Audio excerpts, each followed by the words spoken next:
We're back now with more on our top story today. The Republican candidate for governor, Mark Robinson, this is in North Carolina, he's vowing to stay in this race after a bombshell report alleging a history of extremely inflammatory and disturbing online comments.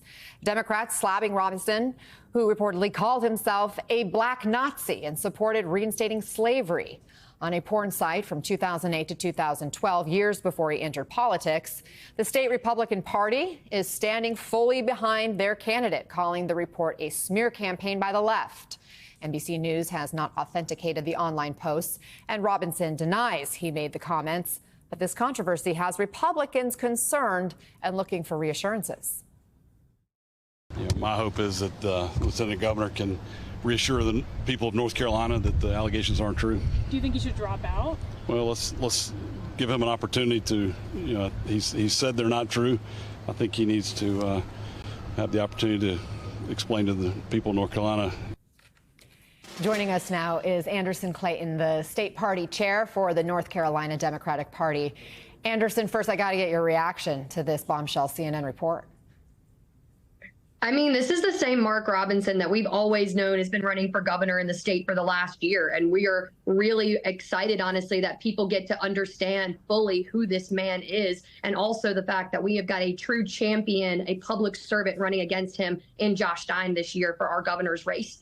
And the fact that Republicans not denouncing him at all yesterday, fully in support of his agenda. And down ballot, we're looking at candidates this year that are endorsing what he'd like to see North Carolina turn into. After this news broke, we saw Democratic state-level candidates quickly try to tie their Republican opponents to Robinson. You can see here how many Democratic candidates posted pictures of their opponents with Robinson. Right now, the GOP controls both chambers in North Carolina state legislature. Could this story, do you think, help Democrats flip it, or might it have less impact given Robinson's many other controversial comments that you sort of referenced and the stances he's already had out there and voters know about? Well, what I saw yesterday were Democrats taking the opportunity to ask their Republican opponents who had actually endorsed Mark Robinson and started to delete pictures on social media yesterday.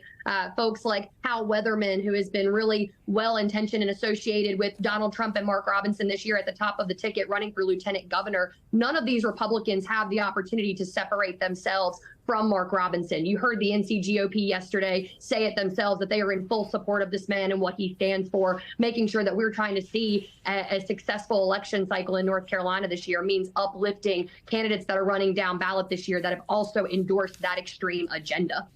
Robinson again said the report is not accurate, that he never made these posts. People can go to the CNN article and see how they went about authenticating these and tying these comments directly to him. But as someone, who chairs a state party, would you expect the Republican Party to have caught these types of posts in their vetting process? I would think that any good party would have, but I also think that this is the Republican Party on full blast right now, and they're not ashamed and they're not running from the fact that they are proudly touting someone who would like to see a total abortion ban in the state, a Holocaust denier, an election denier run our government next year. And I think that people in North Carolina need to understand that we've got to educate folks across our state about the down ballot races, folks like Rachel Hunt, who's running for lieutenant governor right now, Braxton Winston running for commissioner of labor right now, Mo Green running for superintendent of schools right now, who are good Democrats that are fighting against Mark Robinson's Republican agenda down the ballot in our state this year. So let's talk about up the ballot, because you just spoke about all those down ballot races. We know North Carolina hasn't voted for a Democrat for president since former President Obama in 2008. It was close in 2020, about 75,000, less than that, in fact, votes separating Biden and Trump. The polls showed this race between Vice President Harris and Trump is a toss-up right now. Robinson was already polling behind Trump in these polls. How are Democrats trying to convince voters who may be skeptical of Robinson but are open to Trump? We're talking to them about the fact that Trump has endorsed Mark Robinson and making sure that folks know it's extremism versus experience this year at every level of the ballot. And that goes from Donald Trump to Mark Robinson to Michelle Morrow to Dan Bishop to Hal Weatherman to these extreme Republicans that we have running at every single level. And they're all statewide.